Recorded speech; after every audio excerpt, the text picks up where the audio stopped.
Good morning. இப்போ நம்ம வந்து கார்ப்பரேட் அக்கௌண்டிங்கில் unit number 1 issue of shares பார்த்துக்கிட்டு இருக்கிறோம். இதுக்கு முன்னாடி நம்ம பார்த்த ப்ராப்ளம்ஸ் வந்து பார்த்தீங்கன்னாக்க issue of shares at par value, issue of shares at premium, so அப்படின்ற மாதிரி பார்த்துட்டு இருந்தோம். இப்போ நம்ம பார்க்க போகிறது வந்துட்டு issue of shares at discount. Discount வந்துட்டு ஷேர்ஸை இஷ்யூ பண்ணனாக்க ஸோ அதுக்கான டிரான்சாக்ஷன்ஸ் வந்துட்டு எப்படி நீங்கள் ஜேர்னல் என்ட்ரி கொடுப்பீங்க அப்படிங்கிற மாதிரியான ஒரு ப்ராப்ளம் நம்ம வந்து பார்க்க போகிறோம். ஸோ இப்போ டிஸ்கவுண்ட்னா என்ன அப்படின்னு சொல்லி பார்த்தீங்கன்னாக்க நம்ம ஏற்கனவே நம்ம வந்துட்டு ஃபர்ஸ்ட் கிளாஸ்லேயே பார்த்துருக்குறோம். அதாவது டிஸ்கவுண்ட் அப்படின்றது ஒரு கம்பெனியோடைய ஷேர்ஸோடைய ஃபேஸ் வேல்யூவில், ஃபேஸ் வேல்யூனா என்ன, அதோடைய ஒரிஜினல் வேல்யூ, தட் மீன்ஸ் முக மதிப்புன்னு சொல்லி சொல்லுவாங்க. அந்த ஒரிஜினல் வேல்யூவை விட குறைவான வேல்யூவில் வந்துட்டு அந்த ஷேரை வந்துட்டு குறைச்சி மதிப்பிட்டு அந்த ஷேரை இஷ்யூ பண்ணாங்கன்னு சொன்னால் அதுக்கு பேர் வந்துட்டு ஷேர்ஸ் இஷ்யூட் அட் டிஸ்கவுண்ட். ஓகேங்களா?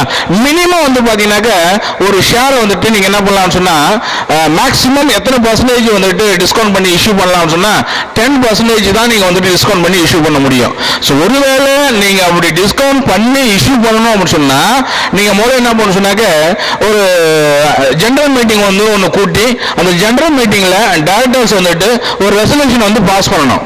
அந்த ரெசல்யூஷனில் வந்துட்டு என்ன அப்படின்னு சொன்னால் கம்பெனிக்கு வந்துட்டு அர்ஜென்ட்டாக ஷேர் கேபிட்டல் வந்துட்டு நம்ம இன்க்ரீஸ் பண்ணணும் அப்படின்ற ஒரு சிச்சுவேஷன் இருக்கிற காரணத்தினால நம்ம என்ன பண்ணணும் சொன்னாக்க ஷேர்ஸ் வந்து டிஸ்கவுண்ட்ல இஷ்யூ பண்ணணும் அப்படின்ற மாதிரி நீங்க வந்துட்டு அந்த டைரக்டர்ஸ் வந்து ஒரு மீட்டிங் ஒன்று கண்டக்ட் பண்ணி அந்த ஆனுவல் தட் மீன்ஸ் அந்த ஜெனரல் மீட்டிங்ல ஒரு ரெசல்யூஷன் பாஸ் பண்ணிடுவாங்க. இந்த மாதிரி நமக்கு இவ்வளோ ஷேர் கேபிட்டல் தேவைப்படுது, அப்போ அந்த ஷேர் கேபிட்டல் வந்து நம்ம இவ்வளோ ஷேர்ஸ் இஷ்யூ பண்ணணும், ஒவ்வொரு ஷேருக்கும் மினிமம் வந்துட்டு நம்ம வந்து எவ்வளோ மேக்ஸிமம் வந்து 10% வந்துட்டு நாம டிஸ்கவுண்ட் ஃபிக்ஸ் பண்ணி அந்த ஷேர்ஸ் வந்து இஷ்யூ பண்ணணும் அப்படின்ற மாதிரியான ஒரு தீர்மானம் ஒன்று நிறைவேற்றி அந்த ஷேர்ஸை வந்து இஷ்யூ பண்ணுவாங்க. அதை இஷ்யூ பண்ணுறதுக்கு முன்னாடி அவங்க என்ன பண்ணணும்னு சொன்னாக்க கம்பெனி லா போர்டு, ஸோ அவங்ககிட்ட வந்துட்டு ஒரு ஆத்தரைசேஷன், அவங்கள்ட்ட வந்துட்டு ஒரு ரெக்கக்னிஷன் வாங்கணும். ஸோ அவங்களுடைய அப்ரூவல் இல்லாமல் இவங்க வந்து தனிப்பட்ட முறையில் ஒரு ஷேரை வந்துட்டு டிஸ்கவுண்ட் பண்ணி இஷ்யூ பண்ணக்கூடாதுங்க. ஸோ அது வந்து சட்டப்படி கம்பெனி ஆக்ட் படி தவறு. சரிங்களா? ஸோ அதனால ஒரு கம்பெனியோடைய போர்ட் ஆஃப் டைரக்டர்ஸ் வந்து என்ன பண்ணணும் அப்படின்னு சொன்னாக்க டிஸ்கவுண்ட்ல ஷேர்ஸை இஷ்யூ பண்றதுக்கு முன்னாடி கம்பெனிஸோடைய டைரக்டர்ஸ் வந்துட்டு ஒரு ஜெனரல் மீட்டிங்கை கூட்டி அந்த ஜெனரல் மீட்டிங்ல ஒரு ரெசல்யூஷன் பாஸ் பண்ணி அந்த தீர்மானத்தின் அடிப்படையில் கம்பெனி லா போர்டு, அவங்க தான் அத்தாரிட்டி பீப்புள், அவங்க கிட்ட போயிட்டு நம்ம என்ன பண்ணணும்னு சொன்னா ஒரு பர்மிஷன் வாங்கணும். ஸோ அவங்க பர்மிஷன் கொடுத்ததுல இருந்து 60 டேஸுக்குள்ளார நீங்க என்ன பண்ணணும் சொன்னாக்க அந்த ஷேர்ஸை வந்து டிஸ்கவுண்ட்ல இஷ்யூ பண்ணிருக்கணும். ஒருவேளை அந்த 60 டேஸுக்குள்ள உங்களால ஷேர்ஸை இஷ்யூ பண்ணல முடியல அப்படின்ற பட்சத்தில் நீங்க என்ன பண்ண சொன்னாக்க மறுபடியும் வந்துட்டு அவங்கள்ட்ட பர்மிஷன் வாங்கணும். ஸோ அதுக்கப்புறம் அவங்க கொடுக்கக்கூடிய அந்த டைமிங் குள்ளார மறுபடியும் நீங்க வந்து ஷேர்ஸை வந்து இஷ்யூ பண்ணிடணும். சரிங்களா? இதுதான் வந்துட்டு நீங்க ஷேரை வந்துட்டு டிஸ்கவுண்ட்ல இஷ்யூ பண்றதுக்கு முன்னாடி இந்த ஃபார்மாலிட்டிஸ் எல்லாம் ஃபாலோ பண்ணி தான் நீங்க வந்து ஷேர்ஸ் வந்து டிஸ்கவுண்ட்ல இஷ்யூ பண்ணணும். சரிங்களா? ஸோ இப்போ நம்ம வந்து பார்க்க போறது என்ன அப்படின்னு சொல்லி பார்த்தீங்கன்னாக்க ஒரு company, that means in January 1998 Green Limited issued 2000 shares of ₹100 each. Green Limited வந்துட்டு ஜனவரி 1998ல 2000 shares வந்து இஷ்யூ பண்றாங்க at a discount of 5%. Maximum வந்துட்டு டிஸ்கவுண்ட் எவ்வளவு வந்துட்டு நம்ம பண்ணிருக்கோம், டிஸ்கவுண்ட் பண்ணலாம்னு சொல்லியிருக்கோம். டிஸ்கவுண்ட் அப்படிங்கிறது மேக்ஸிமம் பர்சன்டேஜ் என்ன அப்படிங்கிறதாக 10. சரிங்களா? அதுக்கு மேல நீங்க என்ன பண்ணக்கூடாதுன்னு சொன்னாக்க ஷேரோடைய வேல்யூ வந்து குறைச்சு நீங்க வந்து இஷ்யூ பண்ணக்கூடாது. டிஸ்கவுண்டோடைய அதிகபட்ச பர்சன்டேஜ் லெவல் என்னவா இருக்கணும்னு சொன்னா 10% தான். ஸோ இந்த கணக்கை பொறுத்த மட்டும் அவங்க என்ன பண்ணிக்கிறாங்க சொன்னா 5% டிஸ்கவுண்ட்ல வந்துட்டு இஷ்யூ பண்ணிக்கிறாங்க. சரிங்களா? The issue was fully subscribed by the paying of ₹2 per share on application. இதுல வந்து பாத்தீங்கன்னா அனைத்து ஷேர்ஸுமே வந்துட்டு சப்ஸ்கிரைப் பண்ணிட்டாங்க. இப்போ வந்து பாத்தீங்கன்னா 2000 ஷேர்ஸ் வந்து அவங்க இஷ்யூ பண்றதா வந்துட்டு பப்ளிக்ஸ் வந்து இன்வைட் பண்ணிருக்காங்க. ஸோ அவங்க 2000 ஷேர்ஸையும் அவங்க வந்து சப்ஸ்கிரைப் பண்ணிட்டாங்க, அவங்க வாங்குறதா வந்துட்டு சப்ஸ்கிரைப் பண்ணிருக்காங்க. இப்போ வந்து அந்த ₹100 இருக்கு இல்லையா, அந்த ₹100 வந்துட்டு இப்போ எப்படி பப்ளிக்ஸ்ல இருந்து கம்பெனி கலெக்ட் பண்ண போறாங்கன்னு சொன்னாக்க ஃபர்ஸ்ட் வந்துட்டு அப்ளிகேஷன் மணி. இந்த அப்ளிகேஷன் மணி அப்படிங்கிறது எப்படி கலெக்ட் பண்றோம் சொன்னாக்க ஷேரை வந்துட்டு நம்ம ஃபர்ஸ்ட் வந்து ஷேர் வேணும்னு சொல்லிட்டு பப்ளிக்ஸ் வந்து நமக்கு இன்விடேஷன் வந்து அனுப்புறாங்க இல்லையா, இந்த அப்ரூவல் அனுப்புறாங்க இல்லையா, ஸோ அப்பவே வந்துட்டு அந்த பணத்தை அனுப்பிச்சுடுவாங்க. ஸோ அமௌண்ட் என்னன்னு சொன்னாக்க ₹20 ஓகே, அந்த ரெக்வசிஷன் பண்ணும்போது அவங்க என்ன பண்ணுவாங்க சொன்னாக்க நமக்கு வந்து இந்த அப்ளிகேஷன் மணி சென்ட் பண்ணிடுவாங்க. நெக்ஸ்ட் வந்துட்டு அலாட்மெண்ட் மணி. அலாட்மெண்ட் மணியை பொறுத்த மட்டும் 25 இதுல வித் அட்ஜஸ்ட்மெண்ட் ஆஃப் டிஸ்கவுண்ட். ஓகேங்களா? அதுக்கப்புறம் பார்த்தீங்கன்னாக்க ஃபர்ஸ்ட் கால்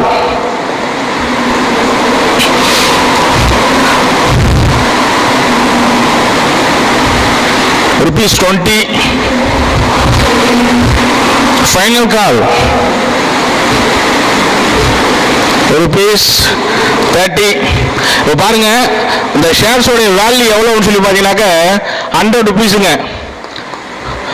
ஃபேஸ் வேல்யூ ₹100. ஓகேங்களா?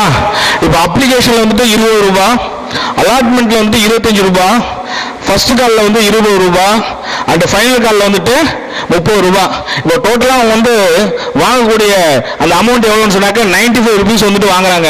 ரிமைனிங் அந்த ₹5 என்ன அப்படின்னு சொல்லி பார்த்தீங்கன்னாக்க டிஸ்கவுண்ட். இந்த டிஸ்கவுண்ட் அப்படிங்கிறது எப்போ பண்றாங்கன்னு சொல்லி பார்த்தீங்கன்னா அலாட்மெண்ட் மணி ரிசீவ் பண்ணும்போது இந்த டிஸ்கவுண்ட் வந்துட்டு பண்ணிடுறாங்க. சரிங்களா? அலாட்மெண்ட் மணி எவ்வளோன்னு சொன்னாங்க 25. இந்த 25 அப்படிங்கிறது எப்படின்னு சொன்னாக்க வித் அட்ஜஸ்ட்மெண்ட் ஆஃப் டிஸ்கவுண்ட். டிஸ்கவுண்டோட அட்ஜஸ்ட்மெண்ட் பண்ணது தான் இந்த ₹25. அப்போ ₹30 அப்படிங்கிறது அலாட்மெண்ட் டைம்ல நம்ம வந்து கால்குலேஷன் பண்ணிடணும். சரிங்களா? இப்போ அந்த அட்ஜஸ்ட்மெண்ட்டோட இந்த 25 வந்துட்டு கொண்டு போகும்போது அலாட்மெண்ட் மணியை நம்ம வந்து அந்த ரிசீவ் பண்ற மாதிரி நம்ம காமிக்கணும். சரிங்களா? அப்போ இந்த கணக்கை பொறுத்த மட்டும் ஷேர்ஸ் வந்துட்டு 2000 ஷேரு 2000 ஷேர்ஸையும் நம்ம இன்வைட் பண்றோம். அந்த 2000 ஷேர்ஸையும் வந்து பப்ளிக்ஸ் வந்துட்டு சப்ஸ்கிரைப் பண்ணிடுறாங்க. இப்போ நம்ம என்ன பண்ண போறோம்னு சொன்னாக்க at the rate of 5% issue of shares at a discount at the rate of 5%. இதை நம்ம வந்து ஜேர்னல் கொடுப்போம். ஃபர்ஸ்ட் வந்து பார்த்தீங்கன்னாக்க ஷேர் அப்ளிகேஷன் மணி ரிசீவ் பண்றாங்க. Bank account data to share application account.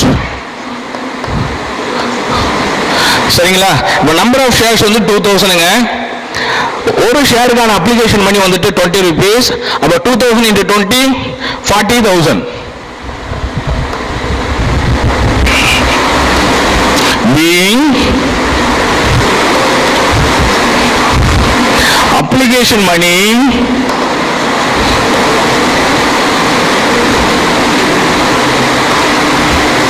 received on 2000 shares of ₹20 each. Rate வந்து போட்டுச்சுங்க. இப்போ application money வந்துட்டு 2000 ஷேருக்கும் ஒரு ஷேருக்கு ₹20 வீதம் 40,000 வந்து நம்ம ரிசீவ் பண்ணிட்டோம். செகண்ட் வந்து பார்த்தீங்கன்னா இந்த அப்ளிகேஷன் மணியை வந்துட்டு ஷேர் கேபிட்டல் அக்கௌண்ட்டுக்கு ட்ரான்ஸ்ஃபர் பண்ணணும். எப்பவுமே பாருங்க அப்ளிகேஷன் மணியை வாங்கிட்டோம்னு சொன்னாக்க அடுத்தது என்ன பண்ணணும்? அதை ஷேர் கேபிட்டல் அக்கௌண்ட்டுக்கு நாம ட்ரான்ஸ்ஃபர் பண்ணணும். Share application account data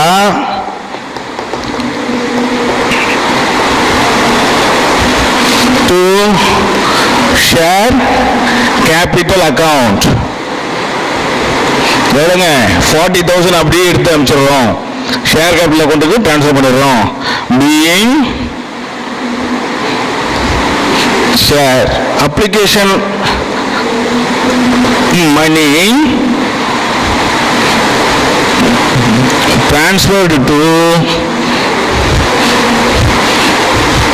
share capital account.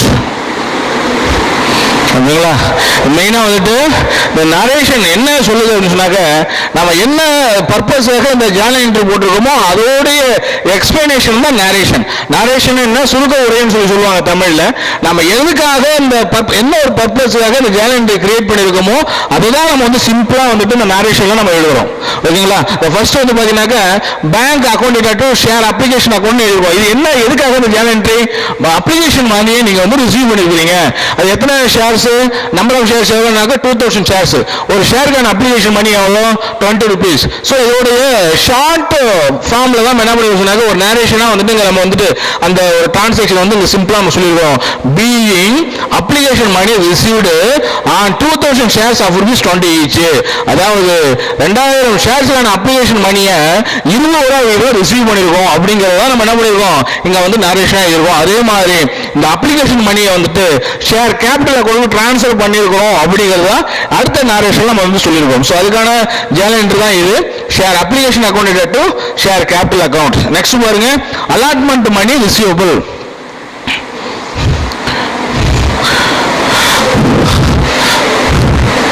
Share allotment account data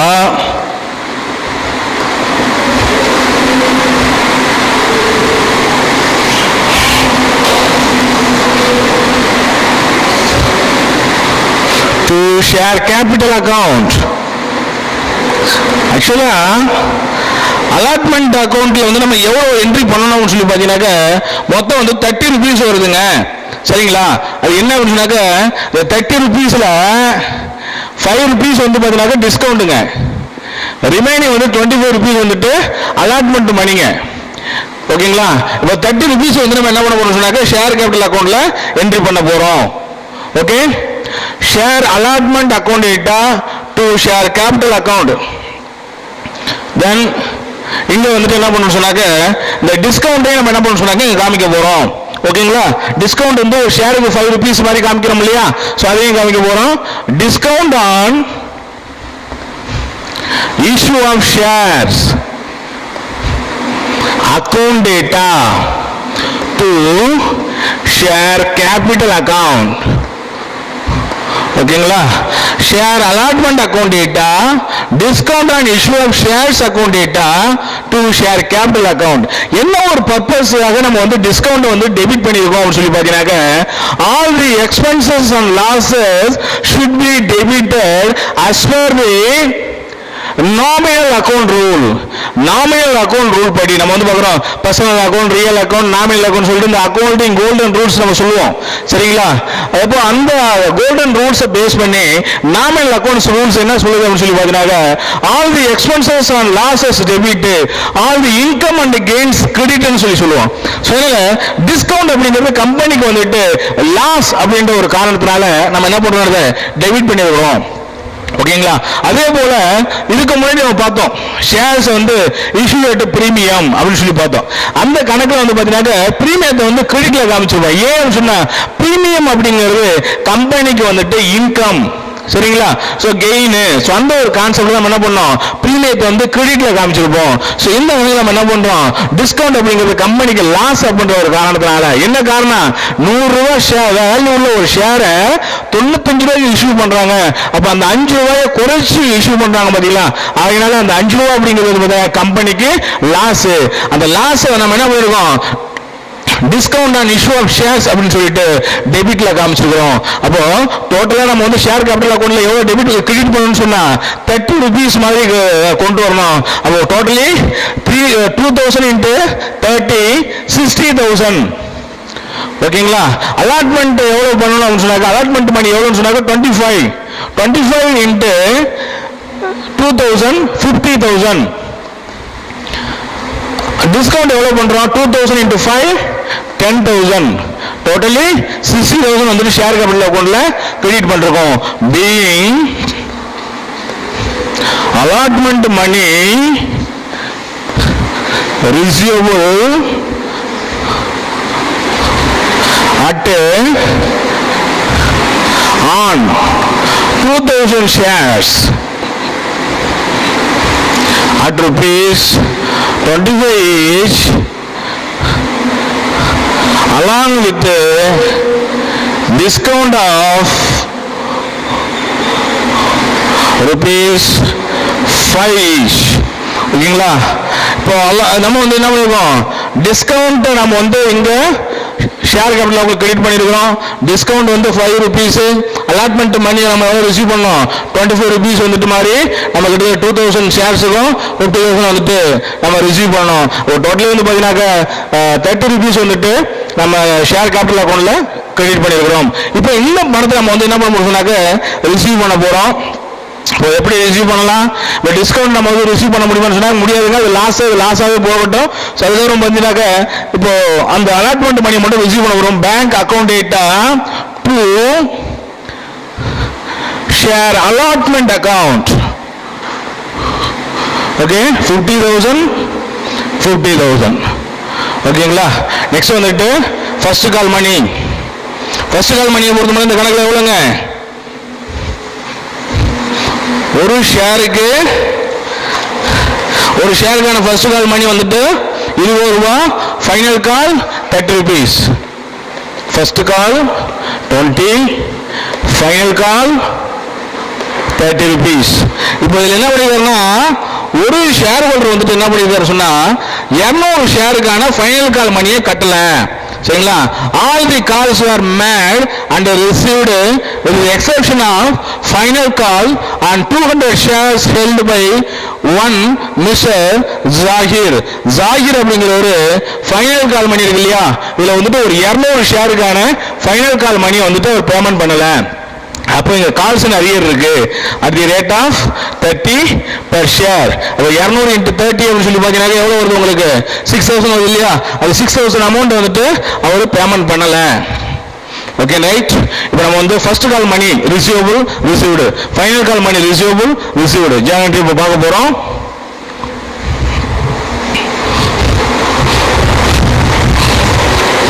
okay, share first call account data to share capital account. Totally number of shares எவ்வளவு நம்மகிட்ட இருக்கிறது, 2000 shares வந்து இஷ்யூ பண்றோம். 2000 into 20, 40,000 வந்துட்டு first கால் மணி வந்துட்டு ரிசீவபிள். ஓகேங்களா, being first call money receivable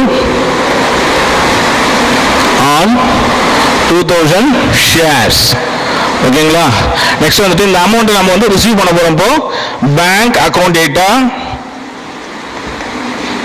to shares first call account. ஓகேங்களா, that means 40,000. First காலை பொறுத்த மட்டும் எந்த பிரச்சனையும் கிடையாது. ஸோ அந்த அமௌண்ட் அப்படியே நமக்கு வந்து கலெக்ட் ஆயிடுச்சு. So being share first call money received. ஓகேங்களா, ஸோ அடுத்தது ஃபைனல் கால். ஸோ இந்த ஃபைனல் கால் என்ன ஆச்சு அப்படின்னு சொல்லி பார்த்தீங்கன்னாக்க ஒரு 200 ஷேர்ஸ் ஜாகிர் அப்படின்றவர் வாங்கியிருக்காரு. அவர் என்ன பண்ணிருக்காரு சொன்னா பணத்தை கட்டல, ஃபைனல் கால் மணியை வந்து கட்டல. ஸோ அப்போ என்ன ஆகுது அப்படின்னு சொன்னாக்க அது அரியர்ஸ் நம்ம வந்து காமிச்சாகணும், பேலன்ஸ் ஷீட்லையும் காமிக்கணும், இந்த ஜேர்னல்லையும் நம்ம காமிச்சாகணும். Share final call account data to share capital account. ஓகேங்களா, நம்பர் ஆஃப் ஷேர்ஸ் எவ்வளோன்னு சொல்லி பார்த்தீங்கன்னாக்க 2000 ஷேர்ஸுங்க. அது ஒரு ஷேருக்கான ஃபைனல் கால் மணி எவ்வளோன்னு சொன்னாக்க 30 rupees. 2000 into 30, 60,000. Being final call money receivable. Okay, இப்போ ஃபைனல் மணி வந்து ரிசீவ் பண்ண போறோம். இப்போ நம்ம வந்து கொஞ்சம் கேர்ஃபுல்லா பார்க்கணும். இதுதான் நம்ம வந்துட்டு என்னன்னா இந்த ஃபர்ஸ்ட் கால் மணியிலேயோ இல்லை ஃபைனல் கால் மணியிலேயோ நமக்கு வந்து அரியர்ஸ் இருக்கா, யாராவது பணம் கட்டாம இருக்கிறாங்களா, இதெல்லாம் பார்த்துட்டு தான் நம்ம வந்துட்டு என்ட்ரி போடணும். ஸோ இந்த ஃபைனல் காலை பொறுத்த மட்டும் என்ன ஆச்சுன்னு சொல்லி பார்த்தீங்கன்னாக்க ஒரு 200 ஷேர்ஸுக்கான ஃபைனல் கால் மணி வரல. ஸோ இப்போ என்ன பண்ணணும், bank account data to share final call account okay, இப்போ டோட்டலி நம்பர் ஆஃப் ஷேர்ஸ் மட்டும் நம்ம எவ்வளோ இஷ்யூ பண்ணுறோம்? 2000 ஷேர்ஸ் இஷ்யூ பண்ணுறோம். அதில் 200 ஷேர்ஸுக்கான ஃபைனல் கால் மணி வரலனாக்க ரிமைனிங் மட்டும் எத்தனை ஷேர்ஸுக்கான பணம் வரும்? 1800 ஷேர்ஸுக்கான அமௌண்ட் மட்டும்தான் நமக்கு வரும். ஒரு ஷேருக்கான அமௌண்ட் எவ்வளோ அப்படின்னு சொல்லி பார்த்தீங்கன்னாக்க 30 rupees. அப்போ 60,000ல சரிங்களா 6,000 போச்சு அப்படின்னு சொன்னாக்க ரிமைனிங் 54,000 rupees தான் நமக்கு வந்து ஃபைனல் கால் மணி வந்துட்டு ரிசீவ் ஆகும். பீயிங் ஃபைனல் கால் மணி received except 200 shares. ஓகேங்களா, ஃபைனல் கால் மணியை பொறுத்த மட்டும் அனைத்து ஷேர்ஸுக்கான பணமும் வந்துருச்சு. ஒரு 200 ஷேர்ஸுக்கான பணத்தை தவிர டோட்டலி நம்ம எல்லா ஷேர்ஸுக்கான அமௌண்ட்டையும், தட் மீன்ஸ் ஒரு 1800 ஷேர்ஸுக்கான அமௌண்ட் நம்ம வந்துட்டு 54,000 ஷேர்ஸ் நம்ம வந்து ரிசீவ் பண்ணிட்டோம். ஸோ இப்போ நம்ம வந்து நெக்ஸ்ட் என்ன பண்ண போறோம்னு சொன்னா, ஸோ இந்த கணக்கு வந்துட்டு பேலன்ஸ் ஷீட் வந்து நம்ம போடணும். ரிசிப்ட் எவ்வளோ அதிகமாக இருக்கோ அந்த பேலன்ஸ் ஷீட்ல அசைடு பேங்க் அப்படின்னு சொல்லிட்டு காமிக்கணும். ஸோ முதல்ல நம்ம வந்துட்டு பேங்க் அக்கௌண்ட் போடுவோம். இந்த பேங்க் அக்கௌண்ட்ல நம்மகிட்ட எவ்வளோ பேலன்ஸ் இருக்கு அப்படிங்கிறத பார்க்கணும். பார்த்துட்டு அதுக்கப்புறமா தான் நீங்கள் பேலன்ஸ் ஷீட் கொண்டு போகணும். இது வந்துட்டு ரிசிப்ட். ஓகேங்களா, இது பேமெண்ட்டு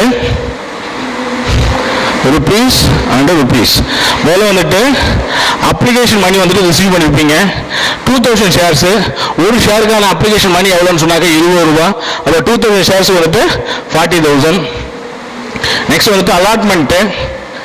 அலாட்மெண்ட் மணி எவ்வளோன்னு சொன்னாக்க ஒரு ஷேருக்கு வந்துட்டு 25 ரூபா. அப்போ 2000 ஷேர்ஸ் வந்துட்டு 50,000. நெக்ஸ்ட் வந்துட்டு first call.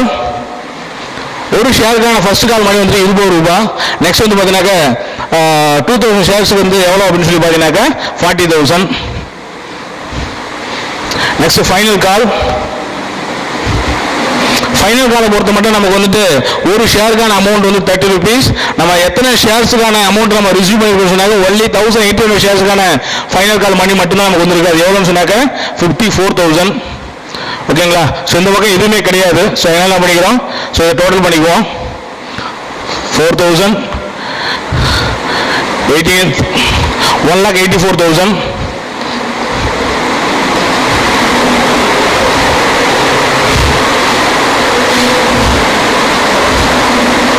Balance carried on 1,84,000. To balance brought down 1,84,000. இப்போ நம்ம எக்ஸ்ட்ரா என்ன பண்ண போறோம், பேலன்ஸ் ஷீட் போட போறோம்.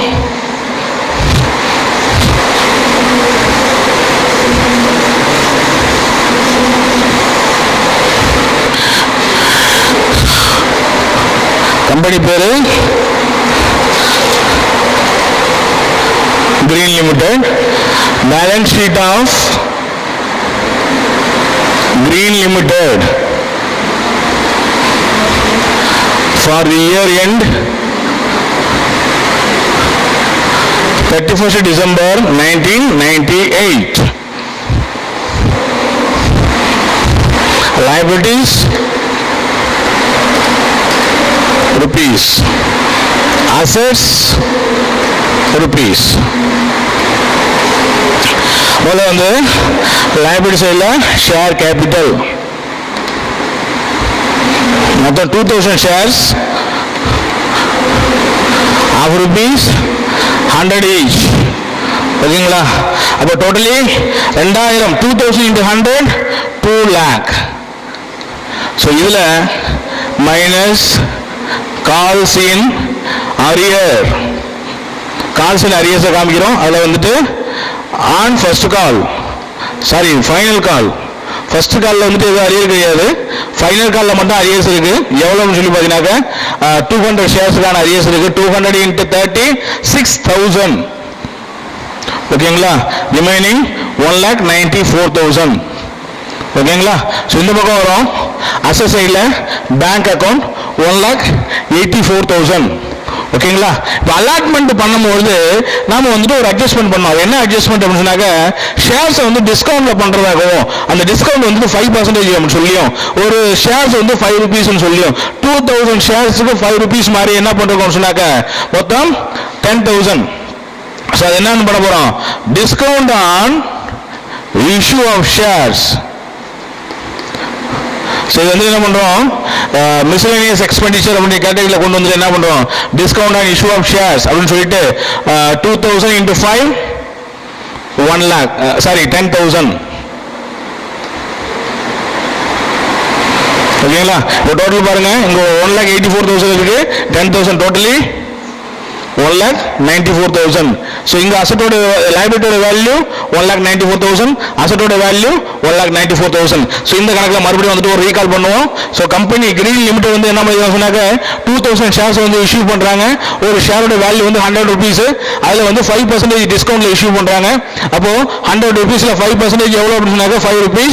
ஓகே, இந்த 95 rupees அவங்க எப்படி வாங்குறாங்க அப்படின்னு சொல்லி பார்த்தீங்கன்னா, அப்ளிகேஷன் மணி வந்து 20 rupees, அலாட்மெண்ட் மணி வந்து 25 rupees after adjustments of discount. அப்போ அந்த 25 plus 5 30 rupees தான் வந்துட்டு அலாட்மெண்ட் மணி அப்படின்ற மாதிரி நம்ம வந்துட்டு இங்க கன்சிடர் பண்ணிக்கணும். ஸோ நெக்ஸ்ட் வந்து பார்த்தீங்கன்னா ஃபர்ஸ்ட் கால் மணி வந்து 20 rupees, ஃபைனல் கால் மணி வந்து 30 rupees.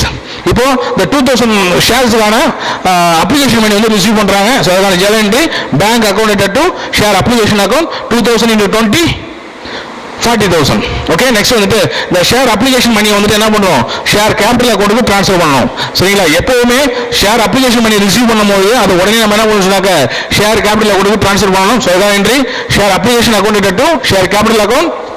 இந்த 40,000 அப்படி என்ன பண்றோம், ஷேர் கேபிட்டல் அக்கௌண்ட்டுக்கு ட்ரான்ஸ்ஃபர் பண்றோம். நெக்ஸ்ட் வந்துட்டு ஷேர் அலாட்மெண்ட் மணி வந்து ரிசீவபிள். ஸோ அதுக்கு share allotment account to share capital account. So இந்த கணக்கை பொறுத்த மட்டும் டிஸ்கவுண்ட்ல பண்றதுனால என்ன பண்ண போறோம், ஷேர் அலாட்மெண்ட் அக்கௌண்ட் இட்டா discount and issue of shares account இட்டா to share capital account. Share அலாட்மெண்ட்ல வந்துட்டு பாத்தீங்கன்னா நம்ம ரிசீவ் பண்ண வேண்டிய அமௌண்ட் எவ்வளவு சொன்னாக்க 25 per share. இப்போ 2000 into 25 மொத்தம் 50,000 வந்துட்டு அலாட்மெண்ட்லையும்.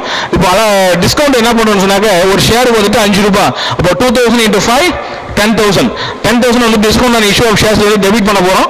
2 ஷேர் கேபிட்டல் வந்துட்டு என்ன பண்ண போறோம், 30 into 2000 60,000 வந்துட்டு ஷேர் கேபிட்டல் அக்கௌண்ட்ல கிரெடிட் பண்றோம். இதுல வந்து என்ன பண்ணிருக்கோம், இப்போ 30 rupeesக்கான அமௌண்ட் ஷேர் கேபிட்டல் அக்கௌண்ட்லயும் 25 rupeesக்கான அமௌண்ட் ஷேர் அலாட்மெண்ட் அக்கௌண்ட்ல டெபிட்லயும் 5 rupeesக்கான amount discount and issue of shares அக்கௌண்ட்ல வந்துட்டு டெபிட்லயும் நம்ம பண்ணிடுறோம். ஸோ இந்த அமௌண்ட்டுக்கான இப்போ இந்த ஷேர் அலாட்மெண்ட்டுக்கான அமௌண்ட் நம்ம வந்து எவ்வளவு நம்ம ரிசீவ் பண்ணுவோம்னு சொன்னாக்க எக்ஸப்ட் டிஸ்கவுண்ட் போக 25 per share அப்படின்ற மாதிரி 25 into 2000 50,000 நாம வந்துட்டு ரிசீவ் பண்ண போறோம். ஸோ அதுக்கான ஜெனரல் என்ட்ரி பேங்க் அக்கௌண்ட் இட்டா டு ஷேர் அலாட்மெண்ட் அக்கௌண்ட். இப்போ நம்ம கிட்ட 50,000 வந்துட்டு ஷேர் அலாட்மெண்ட் மணியை நம்ம ரிசீவ் பண்றோம். நெக்ஸ்ட் வந்து பாத்தீங்கன்னாக்க இந்த ஃபர்ஸ்ட் கால் மணி வந்து நம்ம ரிசீவ் பண்ண போறோம். ஃபர்ஸ்ட் கால் மணி ஒரு ஷேருக்கு எவ்வளோன்னு சொன்னாக்க 20 rupees. 2000 ஷேர்ஸுக்கான ஃபர்ஸ்ட் கால் மணி நமக்கு கிடைக்குது. அப்போ ஃபர்ஸ்ட் வந்துட்டு அப்ளிகேஷன் மணி ரிசீவபிள்னு சொல்லிட்டு ஃபார் ஃபர்ஸ்ட் கால் மணி ரிசீவபிள்னு சொல்லிட்டு என்ட்ரி கொடுக்க போறோம். Share first call account to share capital account. So வந்து 20 into 2000 40,000 வந்துட்டு டெபிட் அண்ட் கிரெடிட்ல போடுறோம். நெக்ஸ்ட் இந்த ஷேர் ஃபர்ஸ்ட் கால் மணி ரிசீவ்டுக்கான என்ட்ரி பேங்க் அக்கௌண்ட் இட்டா to share first call account 40,000. இதுக்கான நேரேஷன்ஸ் கொடுக்கிறோம். being share first call money received on 2000 shares of rupees 20 each 40,000 நம்ம போட்டுட்டோம். So அடுத்து வந்துட்டு ஃபைனல் கால் மணி. ஃபைனல் காலை பொறுத்த மட்டும் ஒரே ஒரு அட்ஜஸ்ட்மெண்ட்ஸ். அது என்ன சொன்னாங்க, ஜாகிர் அப்படிங்கிற ஒரு ஷேர் ஹோல்டர் வந்து என்ன பண்ணிக்கிறதுனா 200 ஷேர்ஸ்க்கான ஃபைனல் கால் மணியை வந்துட்டு கட்டல. ஸோ இப்போ கால்ஸின் அரியர்ஸ் அங்கே இருக்கு. ஸோ அதனால அந்த கால்ஸின் அரியர்ஸ் நம்ம என்ன பண்ண போறோம், இந்த ரிசீவபிள் வந்து லெஸ் பண்ணி காமிக்க போறோம். ஸோ முதல்ல ரிசீவபிளுக்கான என்ட்ரி. இப்போ ரிசீவபிள் நம்ம என்ன பண்ணணும் சொன்னாக்க 2000 ஷேர்ஸ்க்கான அமௌண்ட்டும் ரிசீவபிள் அல்லது டியூல இருக்கு அப்படிங்கிற மாதிரி காமிக்கணும். 2000 into 30 60,000 வந்துட்டு ரிசீவபிள்ல காமிக்கணும். Share final call account to share capital account 60,000. இந்த 60,000 எப்படி இருந்துச்சு, 2000 into 30 அப்போ டோட்டலி வந்துட்டு 60,000. Next final call money received. இந்த ஃபைனல் கால் மணி நீங்க ரிசீவ் பண்ணும்போது எக்ஸப்ட் அந்த 200 ஷேர்ஸ் தவிர 1800 ஷேர்ஸ்க்கான ஃபைனல் கால் மணி 30 rupees அப்படிங்கிற மாதிரி நீங்க ரிசீவ் பண்றீங்க. அப்போ 1800 into 30 அப்படிங்கும் போது 54,000 வந்துட்டு நீங்க என்ன பண்ணீங்க ரிசீவ் பண்றீங்க. Bank account data to share final call account 54,000. ஓகேங்களா? நெக்ஸ்ட் வந்து பாத்தீங்கன்னா narration being final call money received on 1800 shares of rupees 30 each. ஓகேங்களா? இப்போ என்ன ஆச்சு அப்படின்னு சொன்னாக்க அது 200 ஷேர்ஸுக்கான ஃபைனல் கால் மணி வரல. நம்ம இது என்ன பண்ணணும்னு சொன்னாக்க டைரக்டர்ஸ் வந்துட்டு ஒரு இன்டிமேஷன் அவங்களுக்கு கொடுப்பாங்க, ஒரு நோட்டீஸ் அனுப்புவாங்க, உங்களுக்கான ஃபைனல் கால் மணி நீங்க வந்து கட்டல, இந்த டேட்டுக்குள்ள நீங்க கட்டிடுங்க அப்படின்னு சொல்லி சொல்லுவாங்க. அந்த டேட்டுக்குள்ள கட்டலன்னு சொன்னாக்க மறுபடியும் வந்து ஒரு இன்டிமேஷன் கொடுப்போம். என்னன்னு சொன்னா 14 டேஸ்ல நீங்க பணத்தை நீங்க கட்டலன்னு சொன்னா உங்களுடைய ஷேர்ஸ் நாங்க வந்து ஃபர்ஃபிஷர் பண்ணுவோம் அப்படின்னு சொல்லுவோம். ஸோ அப்போ அவர் கட்டலன்னு சொன்னாக்க அவரோட ஷேர் ஆட்டோமேட்டிக் நம்ம ஃபர்ஃபிஷர் பண்ணி அந்த ஷேர்ஸ் நம்ம வந்து ரீஇஷ்யூ பண்ணலாம். அப்போ ஃபர்ஃபிஷர் அப்படிங்கிறது எந்த ஒரு சுச்சுவேஷன்ல ஏற்படுதுன்னு சொன்னாக்க ஒரு ஷேர் ஹோல்டர் தான் கட்ட வேண்டிய கம்பெனி கட்ட வேண்டிய இன்ஸ்டால்மெண்ட் அமௌண்ட் ஏதாவது கட்ட தவறினால் அந்த ஷேர்ஸுக்கான அமௌண்ட் ஏதாவது கட்ட தவறினார் அப்படின்னு சொன்னாங்க அதுக்கான இன்டிமேஷன் வழங்கப்பட்டும் அந்த குறிப்பிட்ட தேதிக்குள்ள கட்டல அப்படின்னு சொன்னாங்க அந்த பர்டிகுலர் பீரியட்லயும் கட்டல அப்படின்னா என்ன பண்ணலாம்? டைரக்டர்ஸ் வந்து ஷேர்ஸ் வந்து ஃபர்ஃபிஷர் பண்ணலாம். ஃபர்ஃபிஷர் பண்ண ஷேர்ஸ் நெக்ஸ்ட் அவங்க என்ன பண்ணுவாங்க? ரீஇஷ்யூ பண்ணுவாங்க. ஸோ அதனால இந்த கணக்கை பொறுத்த மட்டும் நம்ம என்ன பண்ணுவோம்? ஃபைனலா ஒரு பேலன்ஸ் ஷீட் போட்டுக்கிறோம். பேலன்ஸ் ஷீட்டை பொறுத்த மட்டும் நீங்க வந்து உங்களுடைய பேங்க் அக்கௌண்ட்ல வந்துட்டு ரிசிப்டோட பேமெண்ட் எவ்வளவு அதிகமா இருக்கு அல்லது ரிசிப்டோட பேமெண்ட் வந்து எவ்வளவு குறைவா இருக்கு இந்த மாதிரியான ஒரு கம்பேரிசன் நம்ம வந்து பார்க்கணும். இப்போ பேமெண்ட்டை விட ரிசிப்ட் வந்துட்டு எவ்வளவு அதிகமா இருக்குன்னு சொல்லி பார்த்தீங்கன்னாக்க ரிசிப்ட் வந்து 1,84,000 வந்துட்டு பேமெண்ட்டை விட ரிசிப்ட் அதிகமா இருக்கு. அந்த ரிசிப்ட் என்ன இருக்கும்? அசெட்ல வந்து பேங்க் அப்படின்னு சொல்லி காமிச்சிருக்கோம். நெக்ஸ்ட் பாருங்க ஷேர் கேபிட்டல் அக்கௌண்ட் நம்மளுடைய நம்பர் ஆஃப் ஷேர்ஸ் வந்து 2000 ஷேர்ஸ், ஒரு ஷேரோட வேல்யூ வந்து 100 rupees. சார் அப்போ வந்துட்டு நம்ம 5 rupees வந்துட்டு டிஸ்கவுண்ட் பண்ணிருக்கோமே அதை காமிக்க கூடாதா? அந்த டிஸ்கவுண்ட் வந்து எங்க காமிக்கணும்னு சொன்னாக்க அசெட் சைடுல வந்து நீங்க காமிக்கணும். என்னென்ன காமிக்கணும்? Discount and issue of shares சொல்லிட்டு அந்த 10,000 நீங்க காமிச்சிக்கணும். இங்க வந்து லெஸ் பண்ணி காமிக்க கூடாதுங்க. அப்போ 2000 shares of rupees 100 each 2 lakh. இந்த 2 lakh நம்ம என்ன பண்ணுறோம்? இந்த கால்ஸ் அண்ட் அரியர்ஸ் வந்து லெஸ் பண்றோம். எந்த நம்ம வந்து கால்ஸ் அண்ட் அரியர்ஸ் வந்து எந்த கால்ல இருக்கு அப்படின்னு சொல்லி பார்த்தீங்கன்னா ஃபைனல் கால்ல இருக்கு 200 ஷேர்ஸ். ஒரு ஷேருக்கு வந்துட்டு 30 ரூபாய். இப்போ 200 into 30 6,000. அப்போ 2 lakhல 6,000 போயிடுச்சு சொன்னாங்க. நம்மளுடைய பேலன்ஸ் எவ்வளோன்னு சொன்னாங்க 1,94,000. இந்த பக்கம் பேங்க் வந்து 1,84,000 வந்துட்டு ரிசிப்ட் அதிகமா இருக்குன்னு சொல்லிட்டு இங்க காமிச்சிருக்கோம். அதுக்கப்புறம் discount and issue of shares வந்து 10,000, டோட்டலி 1,94,000. அப்போ இந்த கணக்கை பொறுத்த மட்டும் பார்த்தீங்கன்னா அசெட்ஸ் வந்து 1,94,000, லைபிலிட்டிஸ் வந்து 1,94,000 அப்படின்னு சொல்லி டேலி பண்ணிருக்கோம். ஸோ இதுக்கப்புறம் நம்ம பார்க்க போற கணக்கு என்னன்னு சொன்னாங்க ஒரு ஷேர் ஹோல்டருக்கான ஃபர்ஸ்ட் கால் மணி அல்லது ஃபைனல் கால் மணி வந்து கட்ட தவறிட்டாரு. அப்போ தவறு என்ன பண்ணணும் சொன்னாக்க ஷேர்ஸ் வந்து ஃபர்ஃபிஷர் பண்றோம். ஒரு ஃபர்ஃபிஷர் பண்ண ஷேர்ஸ் நம்ம என்ன பண்ணணும் சொன்னாக்க ரீஇஷ்யூ பண்றோம். ரீஇஷ்யூ பண்ணதுக்கு அப்புறம் அதுல கிடைக்கக்கூடிய ப்ராஃபிட் நம்ம என்ன பண்ணணும் சொன்னாக்க கேபிட்டல் ரிசர்வ் அக்கௌண்ட்டுக்கு ட்ரான்ஸ்ஃபர் பண்றோம். சரிங்களா? ஓகே, இந்த கணக்கு பார்ப்போம். நெக்ஸ்ட் இந்த கணக்கு பார்ப்போம். மீனாட்சி ராமசாமி கல்வி நிறுவனங்கள்: மீனாட்சி ராமசாமி பொறியியல் கல்லூரி, மீனாட்சி ராமசாமி பாலிடெக்னிக் கல்லூரி, மீனாட்சி ராமசாமி கலை மற்றும் அறிவியல் கல்லூரி, மீனாட்சி ராமசாமி கல்வியியல் கல்லூரி, மீனாட்சி ராமசாமி ஆசிரியர் பயிற்சி கல்லூரி, மீனாட்சி ராமசாமி பிபிஎட் கல்லூரி, MR catering technology and hotel management institute, MR institute of management, MBA, MCA, காற்றோட்டமான வகுப்பறைகள், பறந்து விரிந்த விளையாட்டு மைதானம், மாணவ மாணவியருக்கு தனித்தனியாக இலவச தங்கும் விடுதி வசதி, தகுதியுடைய SC/ST மாணவர்களுக்கு இலவச கல்வி, அனைத்து ஊர்களுக்கும் பேருந்து வசதி, 100% தேர்ச்சி, 100% வேலை வாய்ப்பு. மீனாட்சி ராமசாமி வித்யாலயா CBSE பள்ளி மத்திய மாநில அரசு அங்கீகாரம் பெற்றது. LKG முதல் 10ஆம் வகுப்பு வரை. மீனாட்சி ராமசாமி மெட்ரிக் மேல்நிலை பள்ளி LKG முதல் 12ஆம் வகுப்பு வரை. மீனாட்சி ராமசாமி தமிழ் வழி மேல்நிலை பள்ளி 6ஆம் வகுப்பு முதல் 12ஆம் வகுப்பு வரை அட்மிஷன் நடைபெறுகிறது. சாதாரண மாணவரையும் சாதனையாளராக்கும் கல்வி நிறுவனங்கள் மீனாட்சி ராமசாமி கல்வி நிறுவனங்கள். திருச்சி மெயின் ரோடு, MR கல்வி நகர், தத்தனூர், உடையார்பாளையம் தாலுகா, அரியலூர் மாவட்டம். செல் 9947131129 94434 and 9942. நாம பார்க்கும்போது இந்த ப்ராப்ளத்துல ஷேர்ஸ் இஷ்யூ பண்ணிட்டோம். அடுத்து ஷேர் ஹோல்டர் வந்துட்டு கம்பெனி கட்ட வேண்டிய ஷேர் கால் மணியை கட்ட தவறிட்டாரு. He was failed to pay the call money to the company on his shares. What is the reaction of the company அப்படின்னு சொல்லி பார்த்தோன்னு சொன்னா கம்பெனி அவருக்கு இன்டிமேஷன் கொடுப்பாங்க. இந்த பர்டிகுலர் டேஸ்ல வந்துட்டு அவர் கட்ட வேண்டிய அந்த கால் மணியை கட்ட தவறினால் கம்பெனியோடைய டைரக்டர்ஸ் என்ன பண்ணுவாங்க? ஒரு ரெசல்யூஷன் பாஸ் பண்ணி அவருடைய ஷேர்ஸை வந்து ஃபர்ஃபிஷர் பண்ணிடுவாங்க. ஃபர்ஃபிஷர் பண்ண பிறகு கம்பெனிக்கும் அந்த ஷேர் ஹோல்டருக்கும் இருக்கக்கூடிய அந்த ரிலேஷன்ஷிப் அப்படிங்கிறது டெர்மினேட் ஆகிடும், முடிவுக்கு வந்துடும் அப்படின்னு சொல்லலாம். Right, okay. இப்போ ஷேர்ஸை ஃபர்ஃபிஷர் பண்ணியாச்சு. ஓகே, இப்போ அந்த ஷேர்ஸ் அவங்க என்ன பண்ணுவாங்க அப்படின்னு சொல்லி பார்த்தீங்கன்னாக்க ரீஇஷ்யூ பண்ணுவாங்க. கையில் வச்சுட்டு இருக்க மாட்டாங்க, ரீஇஷ்யூ பண்ணிடுவாங்க. ஓகே, ஃபர்ஃபிஷர் பண்ண ஷேரை ரீஇஷ்யூ பண்ணும்போது மறுபடியும் அவங்களுக்கு வந்து கேஷ் கிடைக்கும். இப்போ ஃபர்ஃபிஷர் பண்ணதுக்கும் மறுபடியும் ரீஇஷ்யூ பண்ணதுலையும் உங்களுக்கு ஏதாவது ப்ராஃபிட் கிடைச்சிது அப்படின்னு சொன்னால் அதை கேபிட்டல் ரிசர்வ் அக்கௌண்ட்டில் கிரெடிட் பண்ணுவாங்க. ஸோ இதுதான் நம்ம இப்போ பார்க்க போகிற ப்ராப்ளம். ஷேர்ஸை ஃபர்ஃபிஷர் பண்றாங்க, ஃபர்ஃபிஷர் பண்ண ஷேர்ஸை ரீஇஷ்யூ பண்ண போறாங்க. ரீஇஷ்யூ பண்ண பிறகு இந்த ஃபர்ஃபிஷர்லையும் ரீஇஷ்யூலையும் உங்களுக்கு எவ்வளவு கெயின் கிடைச்சதோ எவ்வளவு ப்ராஃபிட் கிடைச்சதோ அதை என்ன பண்ண போறோம்னு சொன்னாக்க கேபிட்டல் ரிசர்வ் அக்கௌண்ட்ல கிரெடிட் பண்ண போறோம். ஏன் அப்படின்னு சொன்னாக்க இது கம்பெனிக்கு ஒரு வகையில கேபிட்டல் ப்ராஃபிட். ஸோ அந்த ஒரு காரணத்தினால கேபிட்டல் ரிசர்வ் அக்கௌண்ட்ல கிரெடிட் பண்ண போறோம். ஃபர்ஸ்ட் வந்துட்டு ஃபர்ஃபிஷர் பண்றதுக்கான ஜர்னல் என்ட்ரி. ஓகே, இப்போ ஃபர்ஃபிஷர் நம்ம என்ன பண்ண போறோம், எந்தெந்த அமௌண்ட் எல்லாம் கட்டியிருக்கிறாரோ அதை ஷேர் ஃபர்ஃபிஷர் அக்கௌண்ட்ல கிரெடிட் பண்ணணும்.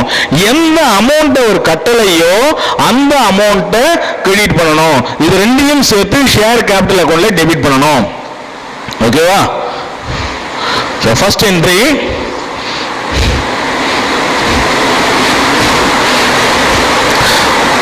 ஃபர்ஃபிஷர் பண்றது share capital account data to இந்த கணக்கு பொறுத்த மட்டும் the directors of Z company limited forfeit 10 shares. number of shares எவ்வளவுன்னு சொல்லி பார்த்தீங்கன்னாக்க only 10 shares. ஓகேங்களா?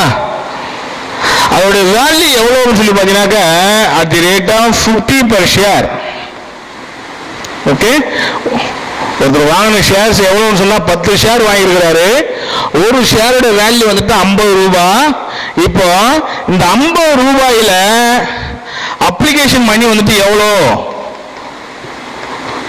அலாட்மெண்ட் எவ்வளோ, ஃபர்ஸ்ட் கால் எவ்வளோ, ஃபைனல் கால் எவ்வளோ.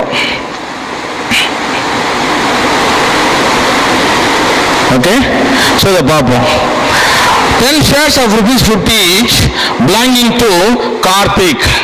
இது யாருக்கான ஷேர் சொல்லி கார்த்தி அப்படிங்கிற வாங்கின ஷேர்ல அந்த 10 ஷேர்ல அவர் வந்து ஏதோ ஒரு அமௌண்ட்டை கட்ட தவறிட்டாரு.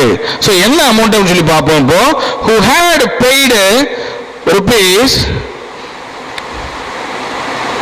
5 per share on application. Application money வந்துட்டு 5 ரூபாய் கட்டியிருக்கிறாரு. அலாட்மெண்ட் மணி 10 ரூபாய் கட்டியிருக்கிறாரு. ஃபர்ஸ்ட் கால் மணி வந்துட்டு 15 ரூபாய் கட்டியிருக்கிறாரு. அடுத்தது பார்த்தீங்கன்னாக்க but failed to pay the final call of rupees 20. இந்த 20 ரூபாயை வந்துட்டு என்ன பண்ணல அப்படின்னாக்க அவர் கட்டல. அப்ப எவ்வளவு ரூபாய் மேக்சிமம் எவ்வளவு கட்டியிருக்கிறாரு, 30 ரூபாயை கட்டிட்டாரு. ஓகேங்களா? 30 ரூபாய். அது என்னன்னு சொல்லியிருந்தாக்க அப்ளிகேஷன் மணி 5 ரூபாய், அலாட்மெண்ட் மணி 10 ரூபாய், ஃபர்ஸ்ட் கால் மணி 15 ரூபாய். இந்த மூணையும் சேர்த்து 30 ரூபாய் கட்டிட்டாரு. எவ்வளவு ரூபாய்க்கு, 50 ரூபாய் ஃபேஸ் வேல்யூ உள்ள ஒரு ஷேரோடைய மதிப்புல 30 ரூபாய் மாதிரி 10 ஷேருக்கு 300 ரூபாய் கட்டிட்டாரு. ஃபைனல் கால் மணி மட்டும் 20 ரூபாய் கட்டல. ஸோ அப்போ அது என்ன ஆகும் சொல்லி பார்த்தீங்கன்னாக்க அவர் கட்டாத காரணத்தினால கம்பெனி வந்துகிட்ட ஒரு நோட்டீஸ் அனுப்புவாங்க. யாரு கம்பெனினா யாரு, போர்ட் ஆஃப் டைரக்டர்ஸ். டைரக்டர்ஸ் வந்து ஒரு நோட்டீஸ் அனுப்புவாங்க. அப்போ ஒரு கட்டல அப்படின்ற பட்சத்தில் கம்பெனி வந்து என்ன பண்ணும், அவருடைய ஷேர்ஸ் வந்து ஃபர்ஃபிஷர் பண்ணிடும். இப்போ ஃபர்ஃபிஷர் பண்றதுக்கான சேலஞ்ச் தான் நம்ம வந்து பார்க்க போறோம். சரிங்களா? இப்போ டோட்டலி வந்துட்டு அவர் எவ்வளவு கட்டிருக்காரு, 10 into 30 rupees. அது எவ்வளவு கட்டல, 10 into 25 rupees. இது வந்து பெய்டு. ஓகேங்களா? இதுல 30 rupees என்னென்ன இருக்கு, அப்ளிகேஷன் மணி 5 ரூபாய், அலாட்மெண்ட் மணி 10 ரூபாய், ஃபர்ஸ்ட் கால் மணி 15 ரூபாய். டோட்டலி வந்து 30 rupees வந்துட்டு கட்டிருக்காரு. அப்ப 10 into 30 300 வந்து கட்டிட்டாரு.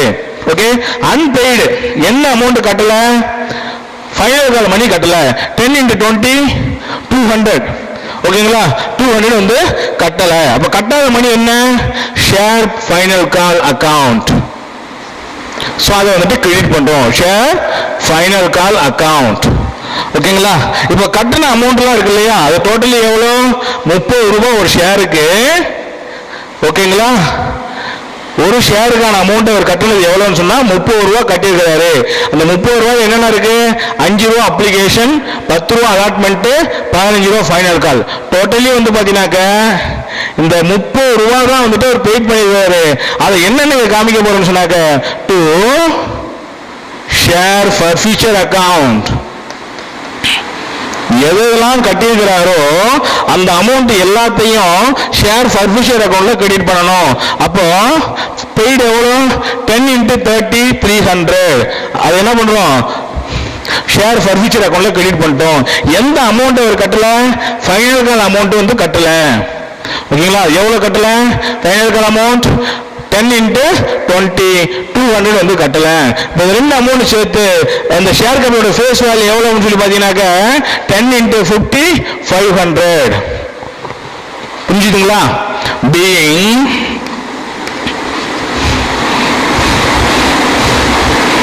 shares forfeited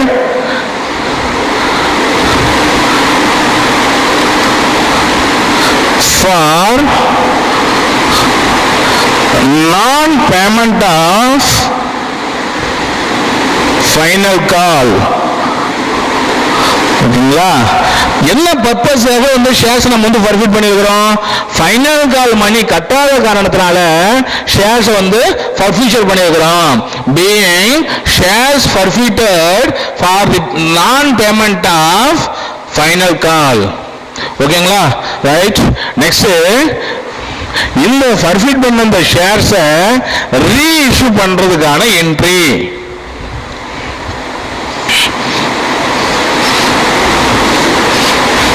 ஓகே, ரீஇஷ்யூ பண்றோம். அப்ப என்ன கிடைக்கும்? Bank account data. ஓகே, இப்போ எவ்வளவு ரூபாய் இந்த ஷேர்ஸை இஷ்யூ பண்றாங்க பாருங்க. the same shares are then reissued to Raj. Raj அப்படிங்கிறவங்களுக்கு ரீஇஷ்யூ பண்றாங்க. எவ்வளவு ரூபாய்க்கு இஷ்யூ பண்றாங்க அப்படின்னு சொல்லி பாத்தீங்கன்னாக்க as fully paid on receipt of ₹400. 400 ரூபாய்க்கு ரீஇஷ்யூ பண்றாங்க. சரிங்களா? மொத்தம் 10 ஷேர்.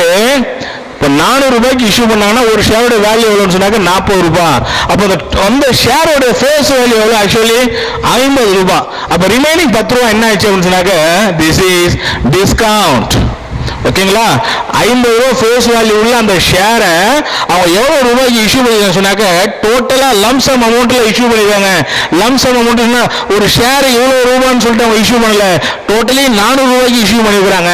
அப்ப 500 ரூபாய் வேல்யூ உள்ள அந்த ஷேரை 400 ரூபாய்க்கு இஷ்யூ பண்ணதுனால அவங்களுக்கு எவ்வளவு டிஸ்கவுண்ட் பண்ணி இஷ்யூ பண்ணிருக்காங்க? 100 ரூபாய் வந்து டிஸ்கவுண்ட் பண்ணி இஷ்யூ பண்ணிருக்காங்க. சரிங்களா? யாருக்காக இஷ்யூ பண்ணிருக்காங்க சொன்னாங்க? ராஜ் அப்படின்றவருக்கு இஷ்யூ பண்ணிருக்காங்க. எவ்வளவு ரூபாய்க்குன்னு சொன்னா 400 ரூபாய்க்கு. அப்ப பேங்க் அக்கவுண்ட்ல நம்ம என்ன பண்ணோம்? 400 வந்துட்டு எழுதிக்கணும். எவ்வளவு ரூபாய்க்கு அவங்க வந்துட்டு இஷ்யூ பண்ணிருக்காங்களோ அதை பேங்க் அக்கவுண்ட்ல எழுதிக்கிறோம். சோ இப்ப இதுல எவ்வளவு டிஸ்கவுண்ட் பண்ணி இஷ்யூ பண்ணிருக்காங்க? 100 rupees. அதை ஷேர் ஃபர்ஃபியூச்சர் அக்கவுண்ட் சொல்லிட்டு டெபிட் பண்ணிக்கணும். 100. டோட்டலி இந்த ஷேர்ஸோட வேல்யூ எவ்வளவு சொல்லி பாத்தீங்கன்னாக்க 500 rupees. அது வந்துட்டு என்ன பண்றோம்? Share capital account. ஓகே, இப்போ 400 ரூபாய்க்கு இஷ்யூ பண்ணிருக்காங்க. அதை 400 ரூபாய் பேங்க் அக்கவுண்ட்ல போட்டுக்கிட்டோம். 500 ரூபாய் வேல்யூ உள்ள அந்த ஷேரை ஓகேங்களா 400 ரூபாய்க்கு இஷ்யூ பண்ணதுனால 100 ரூபாய் வந்துட்டு குறைச்சி இஷ்யூ பண்ணிருக்காங்க. அந்த குறைச்சி இஷ்யூ பண்ணிருக்க அந்த வேல்யூ வந்து ஷேர் ஃபர்ஃபியூச்சர் அக்கவுண்ட்ல வந்து டெபிட் பண்ணிருக்கோம். இந்த ரெண்டையும் சேர்த்து ஷேர் கேபிட்டல் அக்கவுண்ட்ல 500 கிரெடிட் பண்ணிருக்கிறோம். Being forfeited shares are reissued for ₹400. Right. Okay, பாருங்க. இந்த ஃபர்ஸ்ட் ஜேர்னல் என்ட்ரியில ஃபர்ஃபிட்டட் அக்கவுண்ட்ல எவ்வளவு கிரெடிட்ல இருக்குன்னு பாருங்க. 300 இருக்கு. ஷேர் ஃபர்ஃபிட்டட் அக்கவுண்ட்ல எவ்வளவு கிரெடிட்ல இருக்குன்னு சொல்லி பாத்தீங்கன்னா 300 இருக்கு. இந்த செகண்ட் ஜேர்னல் என்ட்ரியில ரீஇஷ்யூ பண்ணதுல எவ்வளவு ஷேர் ஃபர்ஃபிட்டட் இருக்குன்னு சொல்லி பாத்தீங்கன்னா 100 இருக்கு. டோட்டலி வந்துட்டு பாத்தீங்கன்னா கிரெடிட்ல இருக்கக்கூடிய அமௌண்ட் 300, டெபிட் இருக்கக்கூடிய அமௌண்ட் வந்து 100. ரெண்டையும் சேர்த்து சரிங்களா இப்ப அட்ஜஸ்ட் பண்ணது போக 200 rupees வந்துட்டு எக்ஸஸா இருக்கு. சோ இந்த எக்ஸஸ் அமௌண்ட்டை நம்ம என்ன பண்ண போறோம்னு சொன்னாக்க கேபிட்டல் ரிசர்வ் அக்கவுண்ட்டுக்கு ட்ரான்ஸ்ஃபர் பண்ண போறோம். Okay, third entry share forfeiture account data to capital reserve account. ஓகேங்களா? ஓகே, இப்போ கிரெடிட்ல இருந்த அமௌண்ட் வந்து 300. எந்த அமௌண்ட்? ஃபர்ஃபிஷர் அக்கௌண்ட்ல இருந்த அமௌண்ட். ஃபர்ஃபிஷர் அக்கௌண்ட்ல கிரெடிட்ல வந்து 300 இருந்துச்சு, தட் இஸ் இன்கம். நெக்ஸ்ட் வந்து பாத்தீங்கன்னாக்க ரீஇஷ்யூல ஃபர்ஃபிஷர் அக்கௌண்ட்ல 100 ரூபீஸ் வந்து டெபிட்ல இருக்கு, 300 கிரெடிட் 100 டெபிட், ரெண்டையும் வந்துட்டு அட்ஜஸ்ட்மெண்ட் பண்றோம். இப்போ 200 வந்துட்டு கிரெடிட்ல இருக்கக்கூடிய அமௌண்ட் வந்துட்டு எக்ஸஸா இருக்கு, இது வந்துட்டு கம்பெனிக்கு வந்து ப்ராஃபிட். ஸோ அந்த ஒரு காரணத்தினால வந்து கேபிட்டல் ரிசர்வ் அக்கௌண்ட்டுக்கு ட்ரான்ஸ்ஃபர் பண்றோம். ஓகேங்களா? 200 being excess of share forfeiture account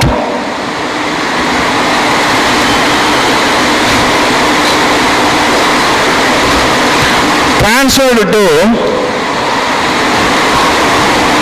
capital reserve account. ஓகேங்களா? இந்த ஷேர் ஃபர்ஃபியூச்சர் பண்ணதுல எவ்வளவு ரூபாய் எக்ஸஸா இருக்குன்னு சொல்லி பார்த்தீங்கன்னா கம்பெனிஸ்க்கு எவ்வளவு ப்ராஃபிட் கிடைச்சிருக்குன்னு சொன்னாக்க 200 ரூபீஸ் வந்து ப்ராஃபிட் கிடைச்சிருக்கு. அந்த 200 ரூபீஸ் என்ன பண்ணி சொன்னாக்க கேபிட்டல் ரிசர்வ் அக்கௌண்ட்டுக்கு ட்ரான்ஸ்ஃபர் பண்ணிடுறோம். ஸோ இந்த கணக்கை பத்தின மறுபடியும் நம்ம வந்து ஒரு ரீகால் பண்ணுவோம். ஓகே, ஒரு கம்பெனி அவருடைய கார்த்திக் அப்படிங்கிற அவருடைய ஷேர் ஹோல்டர்ஸுக்கு இஷ்யூ பண்ண 10 ஷேர்ஸ்ல ஒரு ஃபர்ஸ்ட் அதாவது அப்ளிகேஷன் பண்ணி கட்டிட்டாரு, அலாட்மெண்ட் மணி கட்டிட்டாரு, ஃபர்ஸ்ட் கால் மணி கட்டிட்டாரு, ஃபைனல் கால் மணி கட்டல. ஃபைனல் கால் மணி கட்டறதுனால கார்த்திகோடைய ஷேர்ஸ் வந்துட்டு டைரக்டர்ஸ் வந்து ஃபர்ஃபியூச்சர் பண்றாங்க. அப்படி ஃபர்ஃபியூச்சர் பண்றதுக்கான என்ட்ரி பார்த்தோம். ஓகேங்களா? ஸோ அப்படி ஃபர்ஃபியூச்சர் பண்ணும்போது கிட்டத்தட்ட கம்பெனி அவருக்கு கட்டண அமௌண்ட், கம்பெனிக்கு ஒரு கட்டண அமௌண்ட் பார்த்தீங்கன்னா 300, கம்பெனிக்கு ஒரு கட்டாத அமௌண்ட் வந்து 200, ரெண்டையும் சேர்த்து அவர் எவ்வளவு கம்பெனி கட்டினாருன்னு சொன்னாக்க சரிங்களா? இப்போ 300 அமௌண்ட் வந்து கம்பெனி கட்டினாரு. ஷேர் கேபிட்டல் அக்கௌண்ட் இட்டா 2 share forfeiture account, 2 share final call account. இந்த எந்த அமௌண்ட் கட்டலையோ அதை வந்து கிரெடிட் பண்றோம். ஸோ கட்டின அமௌண்ட் எல்லாம் ஷேர் ஃபர்ஃபியூச்சர் அக்கௌண்ட்ல கிரெடிட் பண்றோம். ரெண்டையும் சேர்த்து ஷேர் கேபிட்டல் அக்கௌண்ட்ல டெபிட் பண்றோம். 500 ரூபீஸ் வந்து டெபிட் பண்ணிருக்கோம். அதை 300 வந்துட்டு ஒரு கட்டின அமௌண்ட் ஷேர் ஃபர்ஃபியூச்சர் அக்கௌண்ட்ல கிரெடிட் பண்ணிட்டோம். கட்டாத அமௌண்ட் வந்து ஷேர் ஃபைனல் கால் அமௌண்ட் அது கிரெடிட்ல வந்து 200 போட்டுட்டோம். இப்போ அடுத்து வந்து பார்த்தீங்கன்னா இந்த 500 அந்த 10 ஷேர்ஸையும் வந்து 50 ரூபீஸ் வேல்யூ உள்ள இந்த 10 ஷேர்ஸையும் 400 ரூபீஸ் வந்து ரீஇஷ்யூ பண்றாங்க. அப்படி ரீஇஷ்யூ பண்ணும்போது 100 ரூபீஸ் வந்துட்டு குறைச்சி இஷ்யூ பண்ணிருக்காங்க. ஸோ அதுக்கான ஜெனரேட்டரி பேங்க் அக்கௌண்ட் டேட்டா எவ்வளவு ரூபாய்க்கு இஷ்யூ பண்ணாங்களோ அது பேங்க் அக்கௌண்ட்ல டெபிட் பண்ணிக்கிறோம். எவ்வளவு ரூபாய் குறைச்சி இஷ்யூ பண்ணாங்களோ அது ஃபர்ஃபியூச்சர் அக்கௌண்ட்ல டெபிட் பண்ணிக்கிறோம். ரெண்டையும் சேர்த்து ஷேர் கேபிட்டல் அக்கௌண்ட்ல கிரெடிட் பண்ணிக்கிறோம் 500. நெக்ஸ்ட் வந்து பாத்தீங்கன்னா இந்த ஷேர் வந்து ஃபர்ஃபியூச்சர் பண்ணதுலயும் அந்த ஃபர்ஃபியூச்சர் பண்ண ஷேர் ரீஇஷ்யூ பண்ணதுலயும் கம்பெனிக்கு வந்துட்டு எவ்வளவு ப்ராஃபிட் கிடைச்சதோ அந்த அமௌண்ட் நம்ம என்ன பண்ணாக்க கேபிட்டல் ரிசர்வ் அக்கௌண்ட்க்கு ட்ரான்ஸ்ஃபர் பண்றோம். இப்போ வந்துட்டு பாத்தீங்கன்னா ஃபர்ஸ்ட் வந்து பாத்தீங்கன்னா கம்பெனி கிடைச்ச ப்ராஃபிட் வந்து 300 ரூபாய் ஃபர்ஃபியூச்சர் பண்ணதுல. அடுத்து அதே ஷேர் வந்துட்டு ரீஇஷ்யூ பண்ணப்போ வந்துட்டு ஒரு 100 ரூபீஸ் வந்து லாஸ். ரெண்டையும் கம்பேர் பண்றோம். 200 ரூபீஸ் வந்து கேபிட்டல் ப்ராஃபிட் இருக்கு. 200 ரூபீஸ் வந்து கேபிட்டல் ரிசர்வ் அக்கௌண்ட் ட்ரான்ஸ்ஃபர் பண்றோம். அதுக்கான entry share forfeiture account to capital reserve account 200. ஓகேங்களா? இன்னைக்கு கிளாஸ்ல ஷேர்ஸ் வந்து பிரீமியத்தில் இஷ்யூ பண்ணாக்க அதுல ஓவர் சப்ஸ்கிரிப்ஷன் இருந்தா, கால்ஸ் அண்ட் அரியர்ஸ் இருந்தா நம்ம எப்படி ப்ராப்ளம் பார்க்கறது, அதுக்கான பேலன்ஸ் ஷீட் எப்படி வரும்னு சொல்லிட்டு பார்த்தோம். அடுத்தது அதே ஷேர் டிஸ்கவுண்ட்ல இஷ்யூ பண்ணியிருந்தால் கால்ஸ் அண்ட் அரியர்ஸ் இருந்தா அதுக்கு எப்படி நம்ம ஜேர்னல் போடுவோம், அதுக்கு எப்படி பேலன்ஸ் ஷீட் போடுவோம்னு சொல்லிட்டு பார்த்தோம். ஸோ இப்போ நம்ம பார்த்த ப்ராப்ளத்துல கால் மணி கட்டாத ஒருத்தர் அந்த ஷேர்ஸை ஃபர்ஃபியூச்சர் பண்ணா என்ன ஜேர்னல் வரும், ஃபர்ஃபியூச்சர் பண்ண ஷேரை ரீஇஷ்யூ பண்ணா என்ன ஜேர்னல் வரும், ரீஇஷ்யூ பண்ண பிற்பாடு அதுல வந்து capital profit that means excess of forfeiture அக்கௌண்ட்டை நம்ம வந்து கேபிட்டல் ரிசர்வ் ட்ரான்ஸ்ஃபர் பண்ணும்போது என்ன ஜேர்னல் வரும் அப்படிங்கிற மாதிரி டீட்டெயில்டாக பார்த்தோம். தேங்க்யூ. ஸோ இதுக்கப்புறம் வந்துட்டு நாளைக்கு இந்த ஷேர் கேபிட்டல் இந்த இஷ்யூ ஆஃப் ஷேர்ஸ் வந்து இன்னொரு சம்மில் நாளைக்கு நம்ம பார்ப்போம். தேங்க்யூ.